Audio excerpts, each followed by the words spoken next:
Subscribe now and press the bell icon. Never miss an update.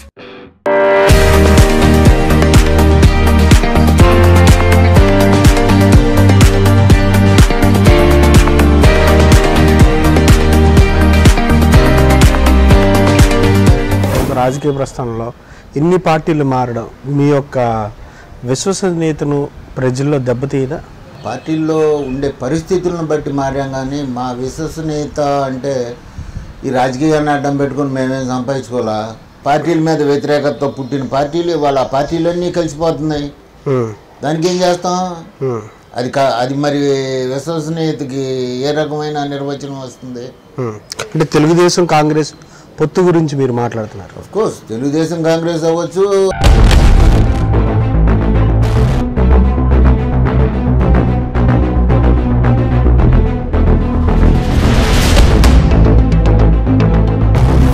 అంటే అనుకోకుండా ఇద్దరు మధ్య దేవినేని వర్గం అటువైపు కాస్త ఈస్ట్ కాన్స్టిట్యున్సీలో వీళ్ళు మీకు ప్రధానంగా మారారు, మీ ప్రత్యర్థి వర్గంగా.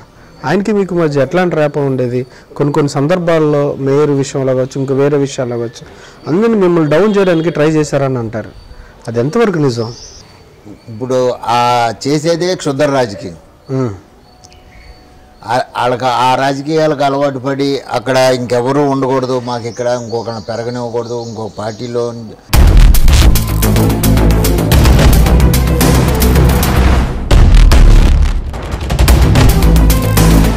మీకు ఆయన మధ్య వైరం అయితే ఎట్లా లేదు. పదవుల విషయంలో కావచ్చు, టికెట్ల విషయంలో కావచ్చు. అంతకుముందు కూడా మీరు ఒకసారి ప్రజారాజ్యంలోకి వెళ్ళక ముందు తెలుగుదేశంలోనే ఉన్నారు. అప్పుడు పదవులు పందారం కావచ్చు, టికెట్ల విషయంలో కావచ్చు. అప్పుడు కూడా ఇట్లాంటి విషయాల్లోనే మీ మాట నెగ్గపోవడం ద్వారానే వెళ్ళిపోయారు అని దాంతో అక్కడ కూడా కుదరలేదు. 2004 నాన్నగారికి మళ్ళీ సీట్ ఇస్తానని మళ్ళీ అది మార్చడం అనేది జరిగింది. తర్వాత ఆయన చనిపోవడం జరిగింది. తర్వాత అయ్యో మా నాన్నగారు చనిపోగానే పరిటాల రవి చనిపోవడం జరిగింది. ఆ తర్వాత ఆ కేసుల్లో నేను ఉంటాం.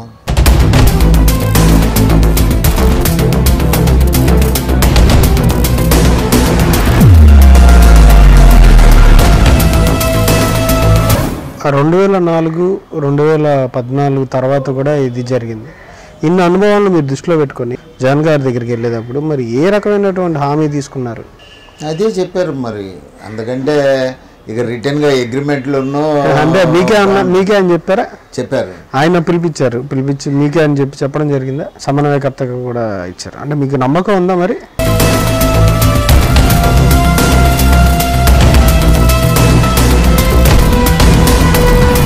రాష్ట్రం రెండు విడిపోయిన తర్వాత ఇప్పుడు మన ఎన్నికల రిటర్న్ గిఫ్ట్ అంశం మీద కేసీఆర్ గారు ఏర్పాటు చేసే ఫెడరల్ ఫ్రంట్కి కేటీఆర్ వెళ్ళి జగన్ గారిని కలిసి మద్దతు కోరడం, రేపు జగన్ గారి హౌస్ సెరమనీకి సంబంధించి, ఓపెనింగ్ సెరమనీకి సంబంధించి కేసీఆర్ గారు రాబోతున్నారు. వచ్చిన తర్వాత వీళ్ళిద్దరు కలిసి ఒక పొత్తు కావచ్చు లేదా ఒక ప్రచారం కావచ్చు ఒక నిర్ణయం తీసుకుంటారని చెప్తున్నారు. ఇది మీకు ప్లస్సా మైనసా పార్టీకి? ఇప్పుడు తెలంగాణ ఎన్నికలు జరిగినాయి. తెలంగాణ ఎన్నికలు జరిగినప్పుడు కాంగ్రెస్ పార్టీతో పొత్తు పెట్టుకొని ఆ రాష్ట్రం విడిపోయింది. నువ్వు ఈ రాష్ట్రాన్ని ఎంచుకుని ఇటు పక్కకు వచ్చావు, ఇక్కడ ముఖ్యమంత్రి ఉండి మీరు ఆ రాష్ట్రంలోకి అక్కడికి వెళ్ళి అక్కడ ఎన్నికల్లో అక్కడ రాజకీయాల్లో వెళ్ళి పెట్టాల్సిన పరిస్థితి. అట్లాగే కర్ణాటక వెళ్ళారు. ఇవన్నీ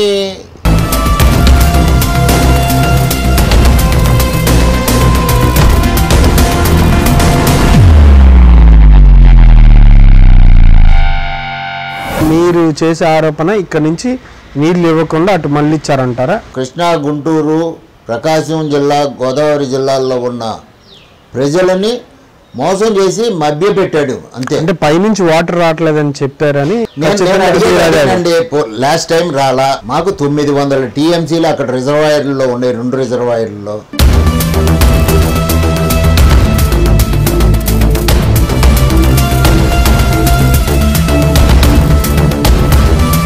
ఈ నియోజకవర్గానికి సంబంధించి డెవలప్మెంట్ జరిగిందా లేదా? ఈ ఎమ్మెల్యే కావచ్చు లేదంటే ఫండ్స్ విషయంలో కావచ్చు, ఫ్లైఓవర్ ఒకటి జరుగుతూ ఉంది. ఈ ఫ్లైఓవర్ అండి, బెంజ్ సర్కిల్ ఫ్లైఓవర్ ఒకటి. బెంజ్ సర్కిల్ ఫ్లైఓవర్ దాని ప్యాకేజీ మీకు ఐడియా ఉందో లేదో? మచిలీపట్నం పోర్ట్ వస్తుందని మచిలీపట్నం నుంచి నేషనల్ హైవే 9 ఎక్స్టెన్షన్ అది పార్ట్ దాంట్లో వచ్చింది. ఇది కూడా దాంట్లో పార్ట్. ఇప్పుడు అందరూ మేము తీసుకొచ్చాం కేసీఆర్ నాని నేను తీసుకొచ్చాను అంటారు, లేకపోతే ఎమ్మెల్యే నేను తీసుకొచ్చాను అంటారు. ఒక్కసారి అవి ఎక్కడికి పావండి, కాగితాలు ఉంటాయి.